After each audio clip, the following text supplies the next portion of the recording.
just as a recap of what we have covered earlier, this particular discussion is essentially about the way forest laws, the concern for conservation trapped in the debate around environment, environmentalism, etc. in the colonial times unfolded all across particularly across the second half of the 19th century.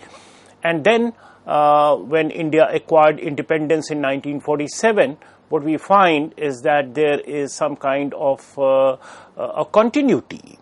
Quite a few practices and institutions that had been put into place, they continued in similar trajectory, I would say. Of course, the colonial context was lost, but the concern for commercial exploitation of forest resources is something that continued unabated.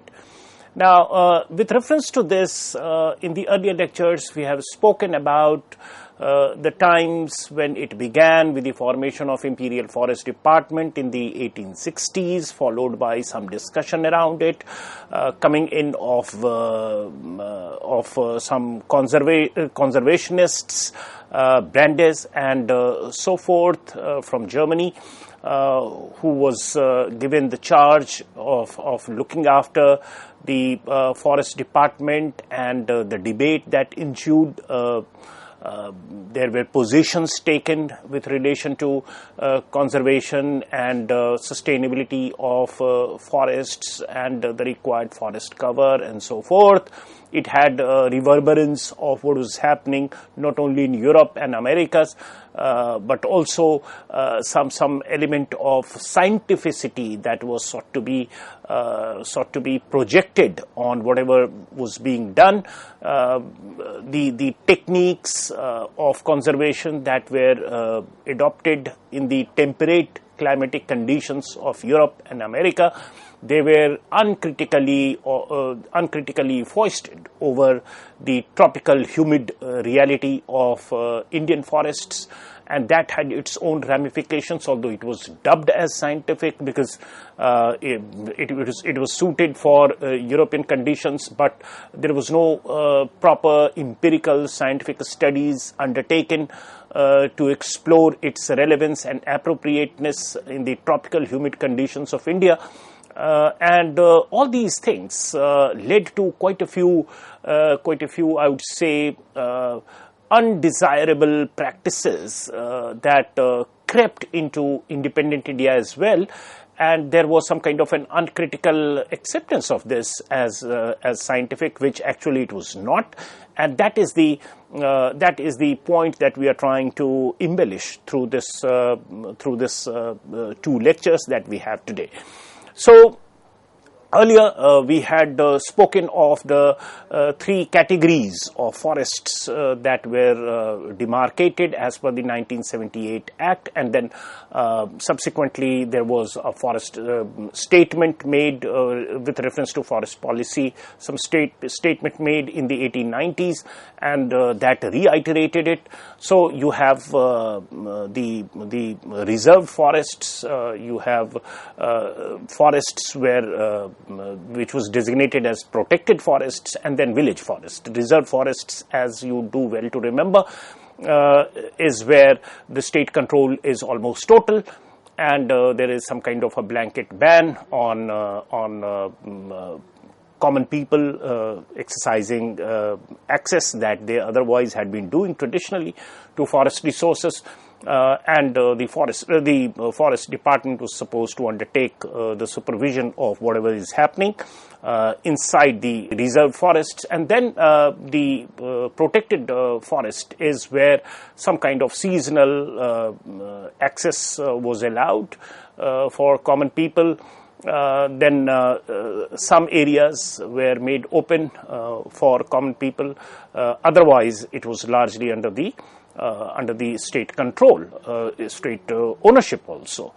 And then the third category is the village forests, which was not very much heeded to in the colonial times, and that's where the traditional ways and means through which people used forests that continued unabated without much of an effort on part of the colonial government.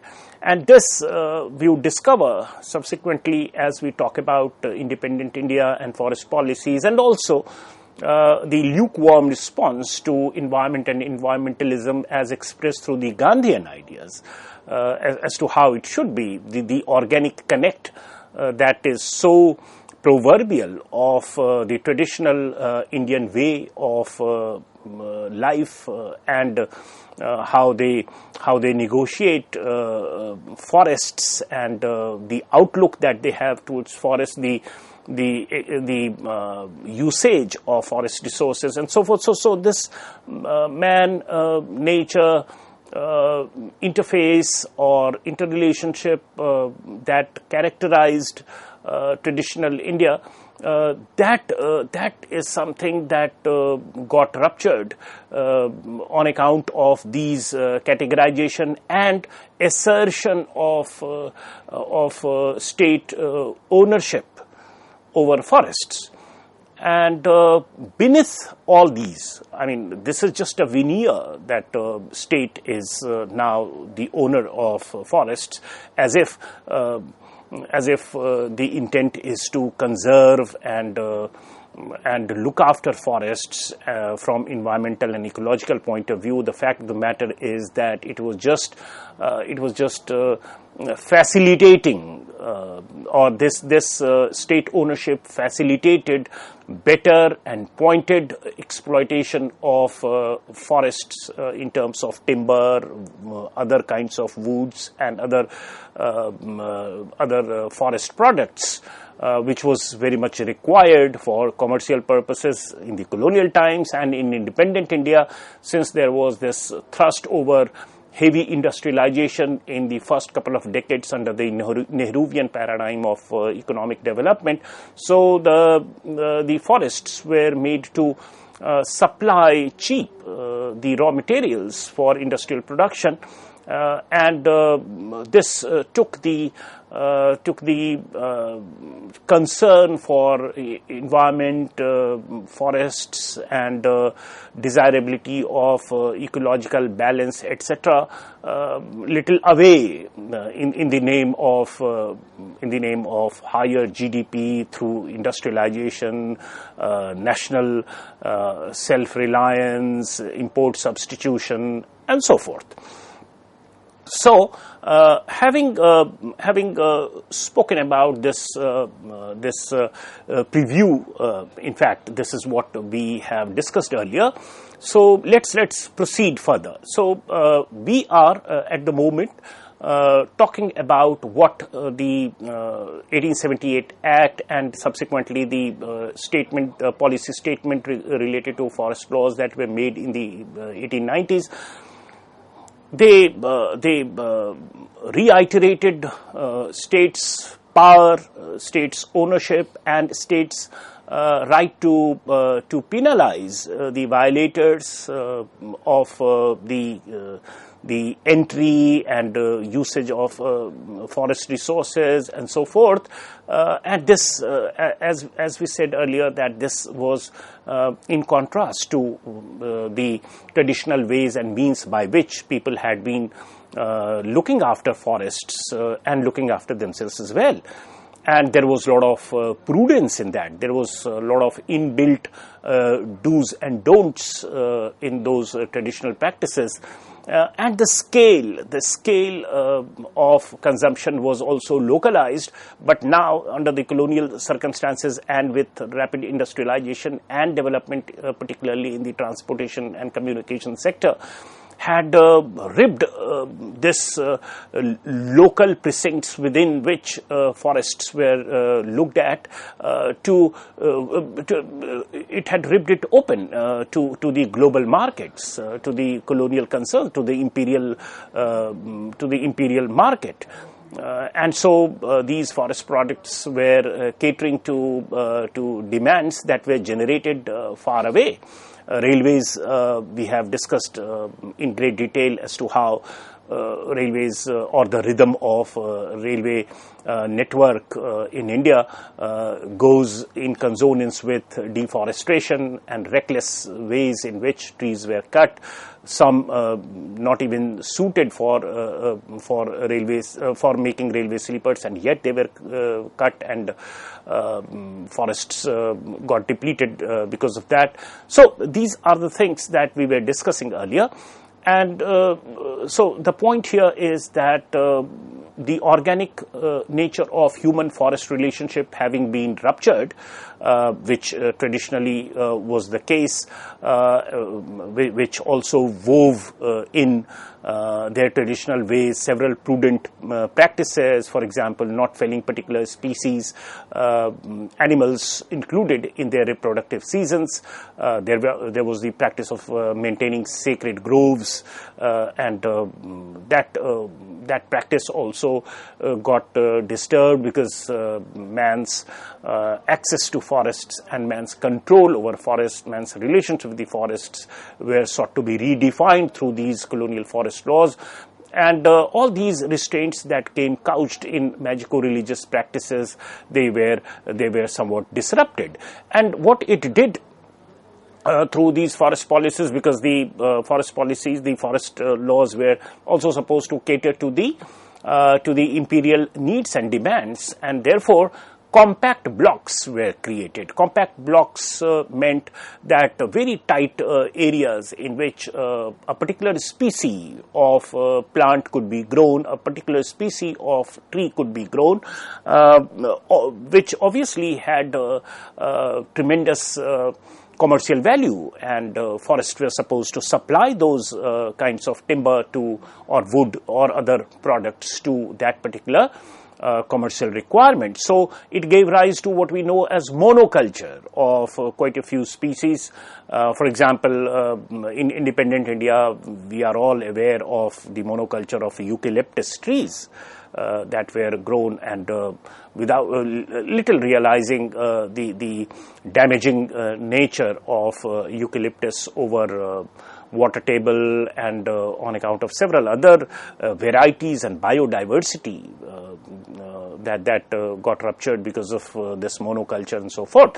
So compact blocks, monoculture, and then what this monoculture did was that the web of interdependence of species that so well typified the tropical forests, and we have spoken about it in our earlier interaction, that tropical humid forests were understood with reference to very complex web of interdependence between species, and there was no systematic empirical studies undertaken to study this complex web of interrelationship, and straight away, in the name of scientific forestry, monoculture of a particular species was promoted by creating compact blocks. Now, this worked well in the temperate climatic forest conditions, and this typically was a temperate climatic forestry technique, but perhaps not suited for hot climatic conditions or tropical conditions here, which was also humid, hot and humid climatic conditions in which forests existed here in India. So there is nothing scientific about it. Scientificity of a method or technique is all about the methods that we adopt to deploy a particular technique. And the method was that no systematic study, empirical study was undertaken to explore its suitability, and straight away it was foisted because it was considered to be scientific. And at that point of time, perhaps universal nature of these techniques was so amplified that its suitability to different conditions were not even looked at. So this dubious scientific claim, as no data or survey was carried out to justify the appropriateness of this prescription, is something that stands out in the process. Now, this conflation of scientific and sustainability is carried over well into independent India through forest policies and institutional ways, structures through which forestry was carried out. So it was just understood that way. It was a kind of faith that these are scientific methods of forestry and it will lead to sustainability. This was a faith developed in different climatic conditions and in colonial times, and in independent India it was just uncritically let to continue. So that's the point that we are trying to make here. Now, colonial forestry, if we look at from a long-term point of view as some kind of an appraisal, what we also find that it was very profligate. It was very profligate in terms of the extravagance with which trees were cut and very less sensitivity shown to the variety of species that characterize the biodiversity of India, and also what generally we don't talk about but is very important is that it ruptured the community participation. It ruptured the social nature of forestry that was so typical of Indian heritage. Now, this social engagement or forest being seen as a social category where where man engages with forests in a way that by itself is sustainable, that allows it to recoup, that allows it to regrow, and does not exploit or does not fell trees to the extent that it becomes unsustainable. So there are that is precisely what we meant when we say that these practices were all couched in magico-religious practices and some prudent practices like maintaining sacred groves, not felling particular species of plants and animals in a particular season, which invariably used to be their reproductive seasons, and so forth. But yet another consequence of this profligate ways in which colonial forestry was carried out, particularly in the pre-independent India, we find shikar, or particularly the aristocracy, the people from Rajwadas and so forth. The idea of shikar went on to become a fad in itself.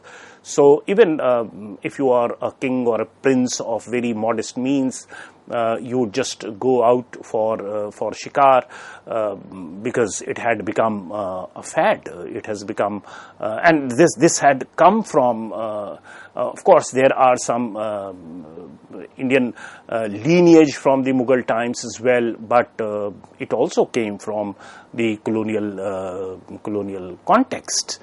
And people would just ape these officials or these administrators, European administrators who'd just go out for shikar and so forth. So this had a tremendous impact, adverse impact on forests as well. During the colonial period, as we said, that commercial reasons were important, so there is fillip to tea, coffee and rubber plantation at the expense of woodlands. So since tea, coffee and rubber received a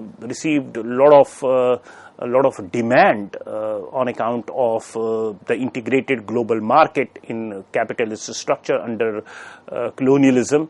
So there were specific efforts made, particularly in the northeastern part of India, to set up huge coffee or even South India tea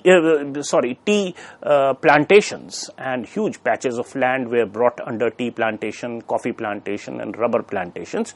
And this happened at the expense of woodlands. Obviously, this is yet another kind of very focused kind of monoculture that developed because of commercial concerns, and that cut into the natural habitat in which plants and trees would grow on their own. So the woodlands increasingly shrunk in size, and it had its ecological implication, of course.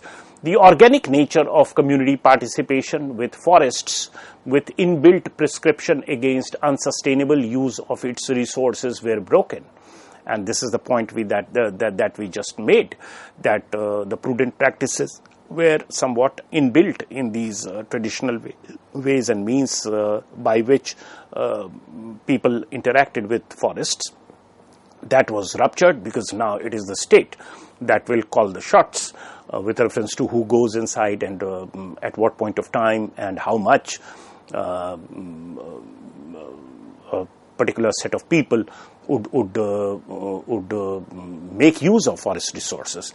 So that social thing, that community thing, that shared sensibility with which forests were looked at in the traditional India, that was broken. Gandhi's developmental paradigm bemoans the same loss, and the fact that nothing was done for village forests stands out in this sad story.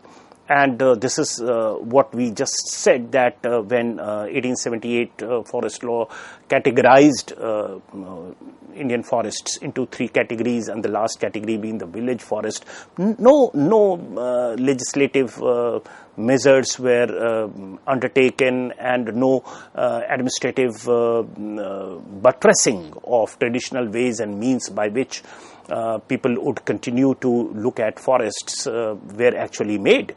And this vitiated, or this ruptured, the traditional ways in which forests were looked at by the peasant communities, by society as a whole, by communities as a whole.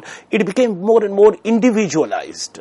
So that's the commercial concern happening. So it became individual, household-led kind of intrusion into forests instead of community concern, which earlier was the practice. So that is it, and in the next part of this lecture we shall try to see the post-1947 development in terms of forest laws and conservation efforts, and try to see how it marked some kind of a departure from colonial practices, but also how some of the colonial practices continued even in the independent India. Thank you.